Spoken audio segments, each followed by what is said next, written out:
NOOMA.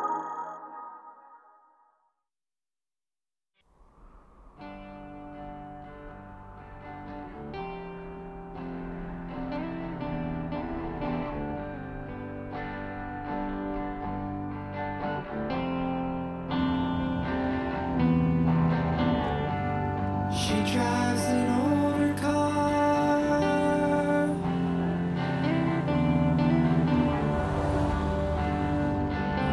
wears old dresses.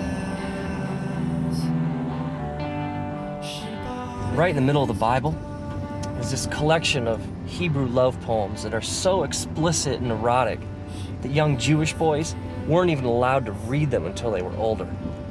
Now, Song of Songs gives us like a picture, a series of pictures of the relationship between a man and a woman. The joy, the struggle, the complexity. It's almost as if the love that this couple is exploring has a life of its own.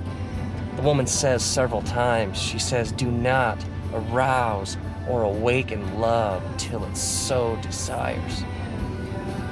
It's almost as if she says, you know, whatever this is, it's so good, it's so beautiful, and we can't do anything to mess this up.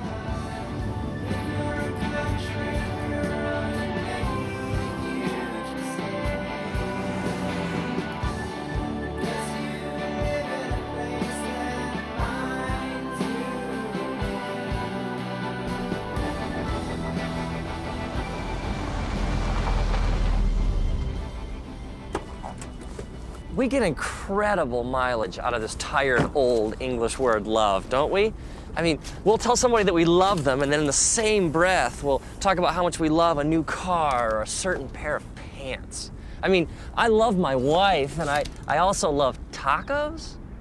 Now, we have to keep in mind that Song of Songs was originally written in the Hebrew language, which has at least 3 different words for our English word love. The first word we find is the word raya. Raya would be translated literally as like friend or a companion, somebody you hang out with. We might even translate it as like the word soulmate. We hear people talk like this all the time. They'll say things like, you know, she's my best friend, or I can tell him anything. These are all expressions of raya. So we see that at the core of this relationship between these lovers, there's a friendship.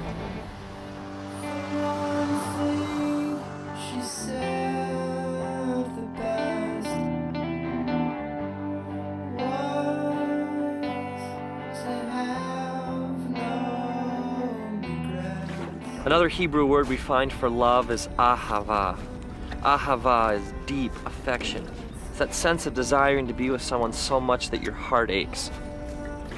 Ahava is when your mind and your heart are bent towards your lover with such passion and intensity that you can think of little else. Now, my wife and I, we were friends for 4 years. 4 years of raya before anything more happened. And I was living in Los Angeles, and one weekend she came out to visit, so we went out for the first time. And there was a sense of anticipation in the air, this question we both had, you know, is there any ahava to go with our raya? I remember sitting there at this restaurant in Santa Monica, a couple blocks in from the ocean. I remember this feeling came over me, that I'd rather be here with her at this moment than anywhere else in the universe.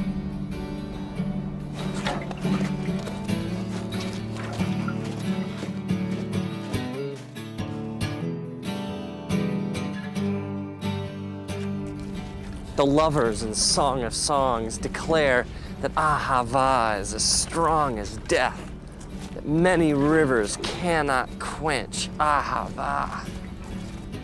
Ahava is love of the will. Now this is way more profound than fleeting romantic feelings. This is much more than like temporary urges.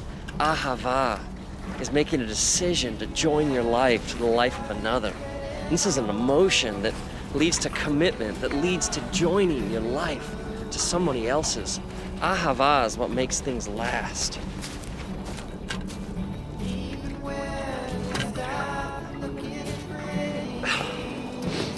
Maybe this would help. Let's think of these loves these dimensions to a relationship as flames. Okay, first we had our raya flame.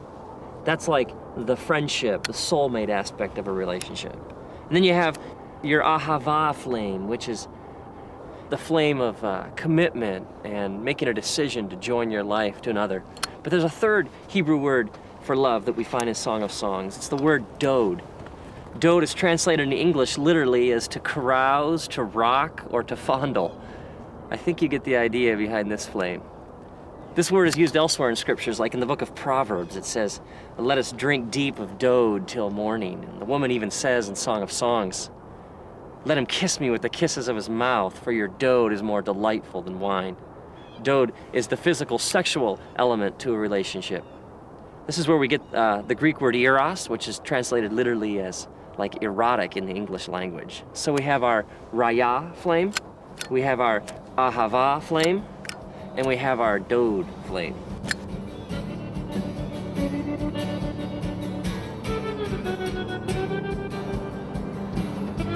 So when this man and woman come together, all these flames get combined. Now, Jesus talks about this idea of entire beings coming together. He uses the phrase one flesh to describe this connection between a man and a woman. Now, this one flesh is way more than just a physical act. I mean, it's emotions, it's hearts, it's minds, it's experiences. It's the mingling of souls. And so this coming together physically becomes a picture of a deeper spiritual reality.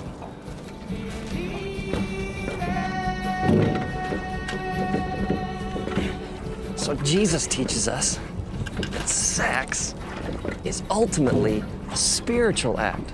And that something so beautiful, something so powerful was meant to endure forever.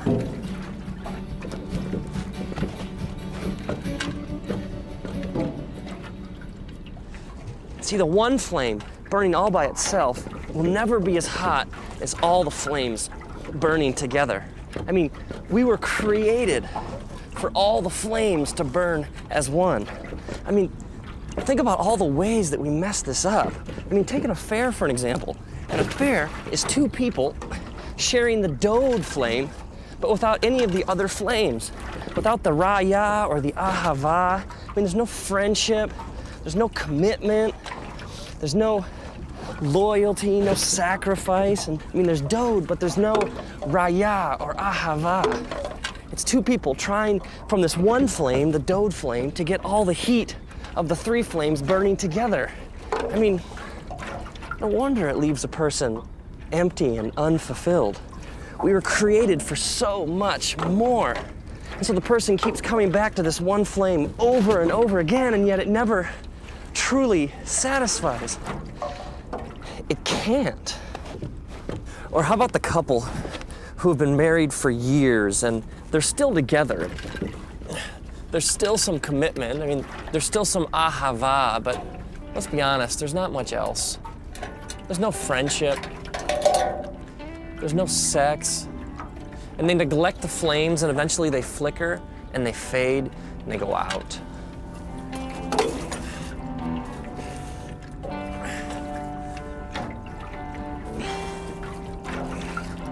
When you separate the flames, it can never really satisfy. It's like you're living outside how God wired you to live. I mean, maybe our culture has no clue what true sexuality really looks like. Maybe the world around us, when it comes to sex, just doesn't get it. I mean, true sexuality is vast and mysterious. I mean, it's big, it involves all of you. I mean, you have a body, but you also have a soul and a spirit. Sex is the mingling of souls.